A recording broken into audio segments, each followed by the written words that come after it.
Assalamualaikum warahmatullahi wabarakatuh. Baiklah, saya akan mempresentasikan jawaban dari ujian akhir semester mata kuliah manajemen risiko kelas MJ502, prodi manajemen PJJ S1. Perkenalkan, nama saya Muhammad Iksan, NIM 240201070509, dengan dosen pengampu mata kuliah yaitu Bapak Dr. Insinyur Goklas Yahaan MM.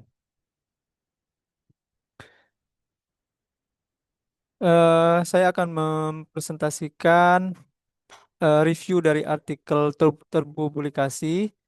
Artikel yang pertama yaitu Enterprise Risk Management and Business Continuity Management in the Context of the COVID-19 Pandemic. Latar belakang masalah dari artikel ini, pandemi COVID-19 sebagai peristiwa Black Swan menimbulkan ketidakpastian ekstrim yang mengganggu operasional bisnis secara global.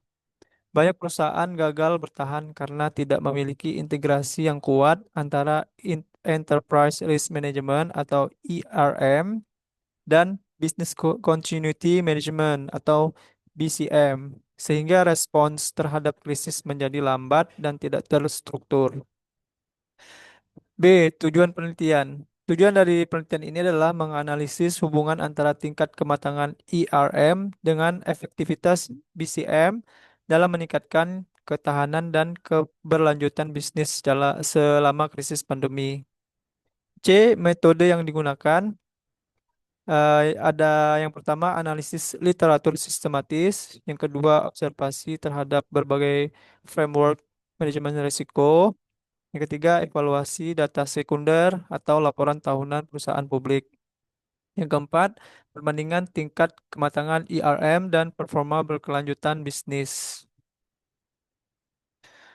D. Hasil. Dari hasil penelitian ini didapatkan perusahaan dengan ERM matang lebih tangguh menghadapi krisis.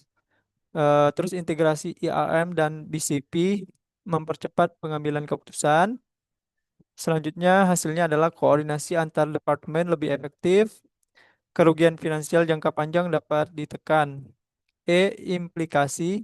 Manajemen risiko harus dipandang sebagai investasi strategis. Organisasi perlu mengintegrasikan ERM dan BCM secara menyeluruh untuk menghadapi ketidakpastian global di masa depan.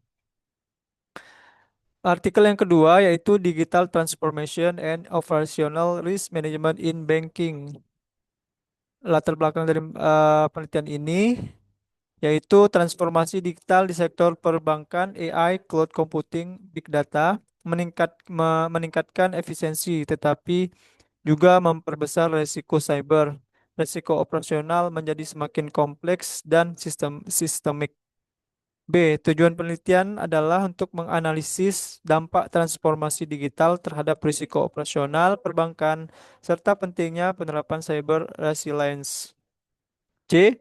Metode yang digunakan dalam penelitian ini adalah analisis data panel bank internasional tahun 2020 sampai 2022. Yang kedua ada pengukuran korelasi antara investasi digital dan insiden keamanan informasi. Yang ketiga ada analisis statistik economic approach. D. Hasil. Dari penelitian ini dapatkan hasil yaitu bank dengan digitalisasi tinggi tanpa tata kelola cyber kuat mengalami kerugian operasional lebih volatil. Yang kedua, bank yang menerapkan cyber resilience mampu menjaga stabilitas dan kepercayaan nasabah. Implikasi. Transformasi digital harus diimbangi dengan penguatan risk governance dan keamanan cyber berlapis. Cyber resilience menjadi elemen penting dalam manajemen risiko modern.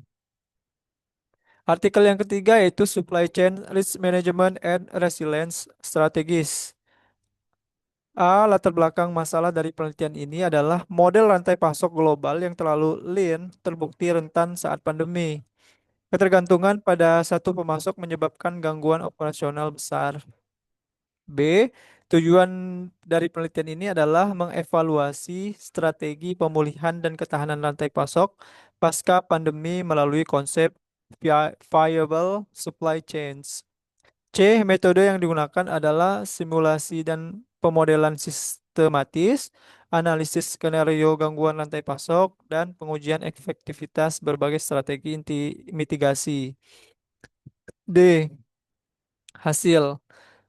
Penelitian ini didapatkan hasil yang pertama strategi fleksibilitas atau multi supplier dan redundancy safety stock lebih efektif dibandingkan dengan strategi efisiensi biaya semata. Yang kedua didapatkan hasil digital visibility meningkatkan deteksi gangguan dini. Yang E implikasi. Implikasinya adalah perusahaan perlu menyeimbangkan efisiensi dan ketahanan. Artikel yang keempat yaitu Implementation of Risk Management in SMES. Latar belakang masalah dari penelitian ini adalah UKM sering menganggap manajemen risiko hanya untuk perusahaan besar, padahal UKM sangat rentan terhadap fluktuasi pasar dan krisis ekonomi. Tujuan penelitian yaitu mengidentifikasi tingkat implementasi manajemen risiko pada UKM serta hambatan dan faktor keberhasilan penerapannya. C. Metode yang digunakan adalah survei kuantitatif, kuesioner kepada pemilik atau manajer UKM, serta analisis persepsi dan praktik manajemen risiko. Yang D. Hasil. Didapatkan hasil dari penelitian ini adalah yang pertama, komitmen pimpinan menjadi faktor kunci keberhasilan. Hambatan utama adalah rendahnya literasi risiko. Yang ketiga, UKM menggunakan matriks risiko sederhana, lebih siap menghadapi ketidakpastian.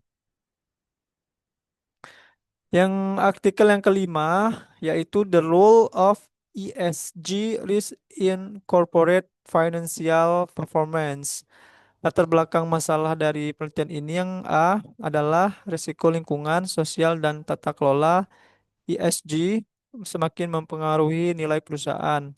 Banyak perusahaan masih fokus pada risiko finansial tradisional dan mengabaikan risiko ESG. Yang B, tujuan dari penelitian ini adalah menganalisis hubungan antara manajemen risiko ESG dengan kinerja keuangan dan ketahanan perusahaan selama krisis ekonomi. Yang C, metode yang digunakan adalah analisis ekonometrika dan data perusahaan publik selama periode krisis serta perbandingan perusahaan dengan skor ESG tinggi versus rendah. D, hasil didapatkan hasil dari penelitian ini hubungan positif signifikan antara manajemen ESG dan ketahanan finansial. Perusahaan dengan skor ESG tinggi memiliki volatilitas saham lebih rendah. ESG menjadi sinyal kualitas manajemen bagi investor. Yang kelima, implikasi dari penelitian ini, integrasi ESG dalam IRM meningkatkan stabilitas jangka panjang dan kepercayaan investor. Transparansi ESG menjadi bagian penting dan dari tata kelola risiko modern.